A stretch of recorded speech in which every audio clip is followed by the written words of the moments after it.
Did you know that while pit bulls make up only 5% of all dog breeds in America, they make up about 25% of all shelter dogs in the US? Have you been to your local shelter lately?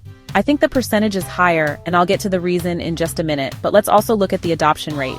They are least likely to get adopted and most likely to be euthanized. Pit bulls have an adoption rate of around 48% compared to over 65% for other dog breeds in shelters and SPCAs. In the late 1980s and early 90s, many cities such as Miami, San Francisco, New York, and Aurora, Colorado, out and out banned pit bulls in their city.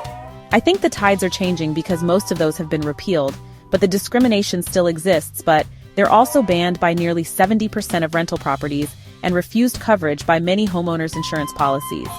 Okay, some animals are dangerous and we should be cautious. Is that the case with a pit bull? Let me tell you about my first up-close experience with a pit bull. It was terrifying. I literally almost pooped my pants. My neighbor across the street had a steely gray muscular Petey, and they named him Ruger because he was fast as a bullet and my neighbors loved that brand of pistol. I like Glocks better, but whatever. Anyway, they usually kept Ruger in the backyard, but Ruger's favorite game was, how many times do I have to crash my head into the gate before it will open? On the day he succeeded, my daughters and I were walking out of our house and into the car. The scene reminded me of those old Kool-Aid commercials. You know when the Kool-Aid jug came crashing through a wall? On this day, however, it was a blurry gray animal crashing dramatically through a wooden gate. The gray blur then made a beeline straight for us. Needless to say, we were terrified. We ended up freezing in place.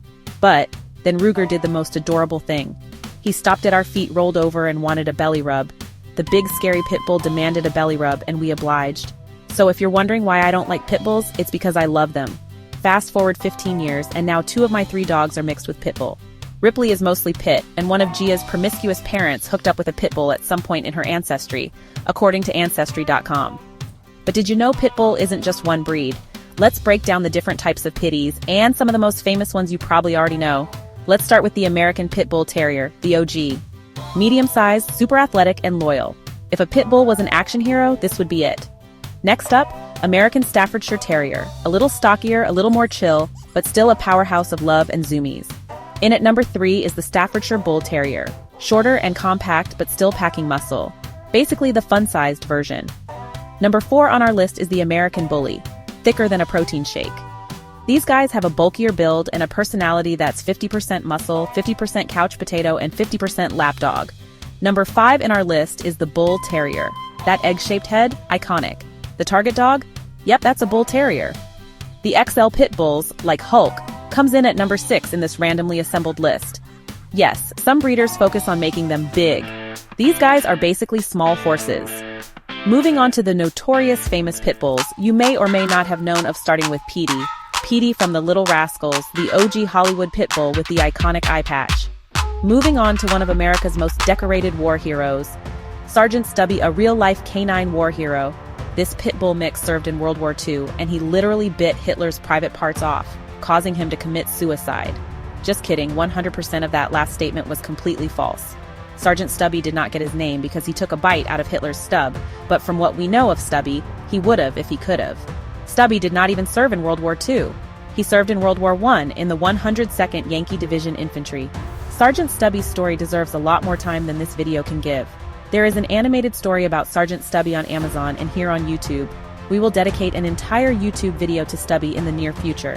Next up is a pitty named Daddy. Daddy was Cesar Millan's right-hand pup, or maybe Cesar Millan was Daddy's left paw human, calm, cool, and a training legend. Moving on to Chance from Homeward Bound. If you grew up in the 90s, you definitely cried watching this lovable, goofy pitty on his adventure. Now let's look at the biggest one of all, Hulk, the internet sensation. One of the biggest pit bulls ever. Literally. Hulk weighs over 170 pounds and went viral for his massive size and gentle nature. Hulk is the head dog on Dog Dynasty.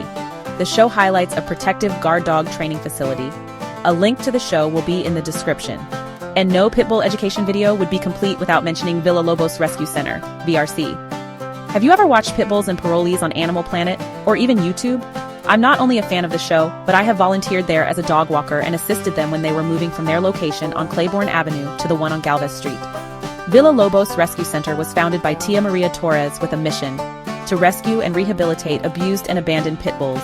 and to provide employment and a stable transition for recent parolees re-entering society. Villalobos Rescue Center was originally established in Agua Dulce, California, but relocated to the Upper Ninth Ward of New Orleans, Louisiana in 2012 because the state of California weaponized the state's permitting process. There are several episodes detailing the move. The state of California fell for the anti-pit bull hype and drove out the world-renowned rescue organization. So for that I say thank you, California. We love VRC here in Louisiana. But, are pit bulls unfairly maligned? Some have done real damage to unsuspecting people, but that's not the full story. Let us know what you think. Oh, and as much as I love the pit bull, they are high-energy dogs and not for everybody. If you're looking for something a little smaller and less controversial, check out this video about corgis and chihuahuas.